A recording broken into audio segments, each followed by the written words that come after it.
Täna on teine advent ja ma panen 2 adventiküünlat põlema.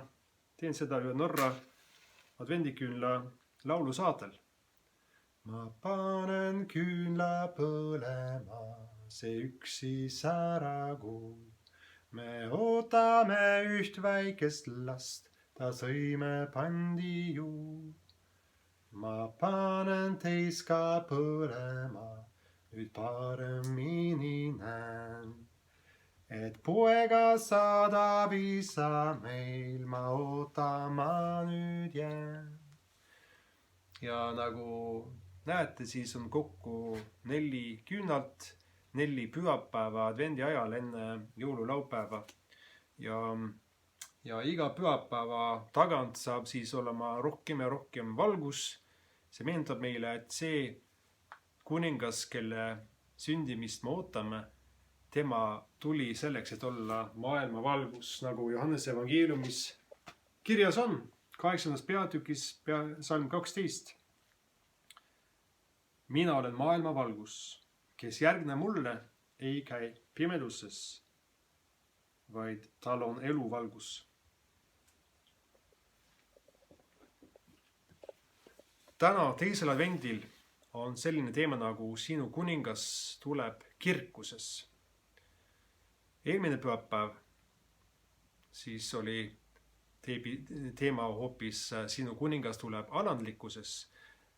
Me rääkisime sellest, kuidas ajalooliselt see päästekuningas Jeesus Kristus tuli maailma, tuli Jeruusalemma alandlikult eeslisälu seljas.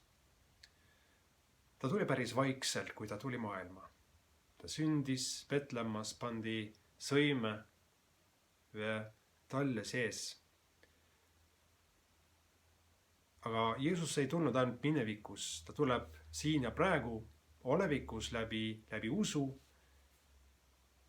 Meile, kui me palume teda, siis ta tuleb ja kinnitab meie usku, aitab meid keerulises olukordades, võib isegi tänapäeval olevikus, mitte ainult minevikus, siit tänapäeval ka võib ta imesid teha, palvevastust anda. Aga Jeesus tuleb veel, mitte ainult minevikus ja olevikus, ta tuleb ka tulevikus. Sellest räägib Uus Testament päris palju, et üks päev peaks olema siis maailma viimne päev, tuleb Jeesus taas ja siis ta tuleb kirkuses.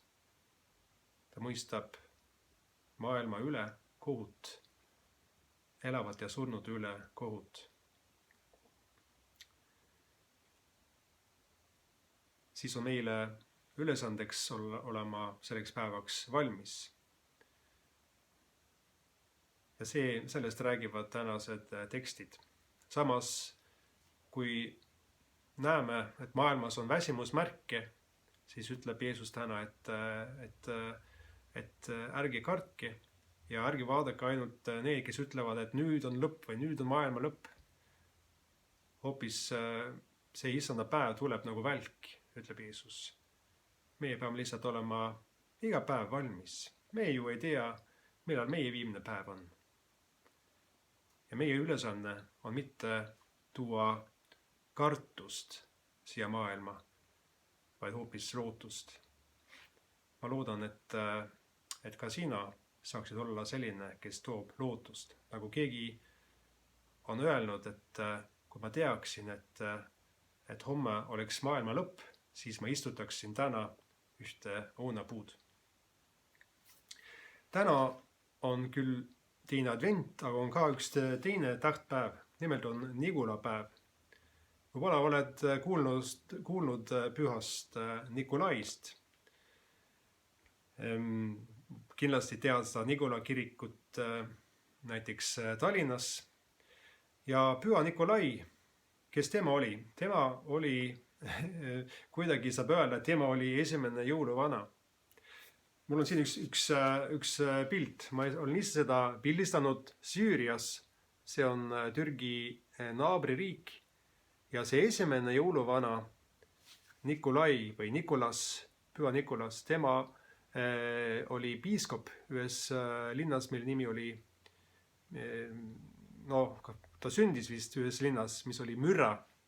või mirra Türgis ja siis ta oli riietatud ilmselt sellisena, nagu piiskopi tänapäeval ongi riietatud selles piirkonnas. Sellest on tulnud sellised riietused, nagu jõuluvanal on. Ja see püha Nikolaus, ta mitte ainult oli niimoodi riietatud, vaid ta oli tuntud, kuulus sellest, et ta läks ja aitas vaeseid lapsi. Ta kinkis neile riideid ja isegi raha selleks, et nad saaks süüa osta või et vanemad saaks oma võlgu maksta. Niimoodi vähemalt räägivad lood püha Nikolai kohta või Nikolasse kohta. Ja sellest on siis saanud meie jõuluvana.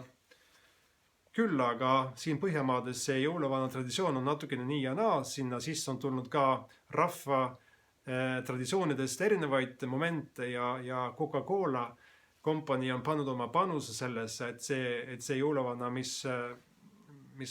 kellega me täna kohtume, ta on natukene sealt ja natukene sealt.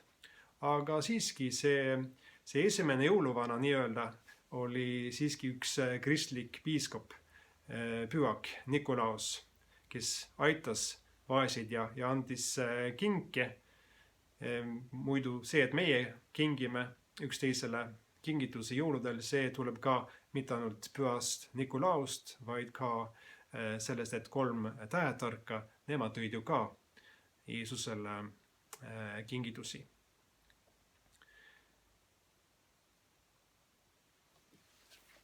Ma arvan, et nüüd, kui on tõepoolest üks keeruline aeg maailmas, ka Eestis, on meil võimalus tuua lootusse sellesse, aidata teisi nagu püha Nikolaigi. Hea Jumal, aita meid sellest, et meie saame olla maailma valgus, nagu sina olid. Et meie saame aidata vaeseid. Et meie saame tuua lootust maailma. Issand, aita meid ja kinnita meie usku, seda palume Jeesuse Kristuse nimel. Aamen.